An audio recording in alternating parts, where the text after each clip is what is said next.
I'm actually quite sympathetic to the view that if they genuinely have a net positive existence and they will be killed eventually, that might actually be good for the animal, probably is good for the animal. I think most vegans are rights-based. So I don't disagree with the premise here, Joey, Ari, Alex. My potential concern is, why are we all talking about this now?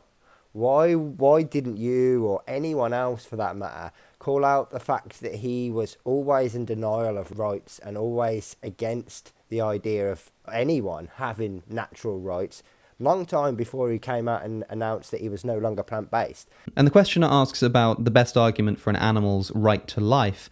We're going to have to be very careful if we want to apply a concept like the right to life to non-human animals. I'm not even sure that it can practically work. Well, I'm not sure non-human animals have a right to life in the way that humans do. Of course, I don't think anybody has rights. I don't think rights exist. So trivially, I don't think animals have any rights. That understanding of rights that I would have, I don't think can apply to animals.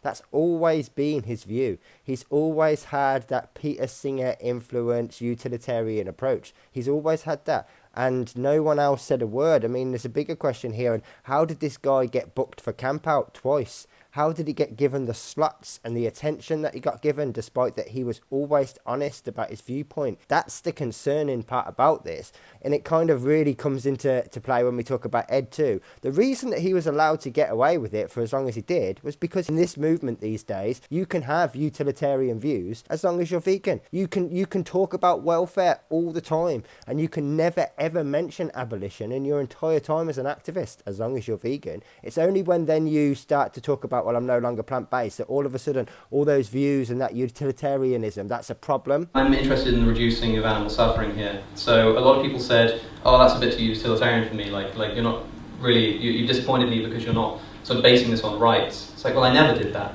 And maybe we just have a disagreement about the nature of ethics. If you think animals have a right to life and it's very important to respect that right more than it's important to reduce suffering or something, I'd love to know how it is that you ground rights. What are rights? Where are they? How do they exist? How does a person get them? What has rights and what don't? That fact that you didn't believe in rights now, that's an issue all of a sudden, but it never was at any of the times when you were saying it. He was allowed to have this position. He was allowed to not believe in rights, even flat out deny rights, even argue with people who did believe in rights, and that was all fine, because at that time he was quote unquote vegan, and so he could basically do whatever he wanted.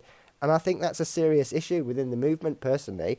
Vegans do think that animals have a right to life, and we don't need a 20-minute video full of sophisms to explain why they're wrong. And I thought, wow, well, okay. So I was like, oh, hello. So I messaged back. I was like, oh, like, and so I said, like, oh, so do you, like, what definition of veganism are you using? I think a lot of philosopher vegans are utilitarian or welfare-based. But I think the other thing that we have to address, and, you know, credit where credit's due, it's great to see that you've finally made that connection yourself, and you're now talking about the founders and the pioneers and rights and this kind of thing. That's brilliant. But we also have to be fair and say that for the last 9 years, you've only talked about cruelty.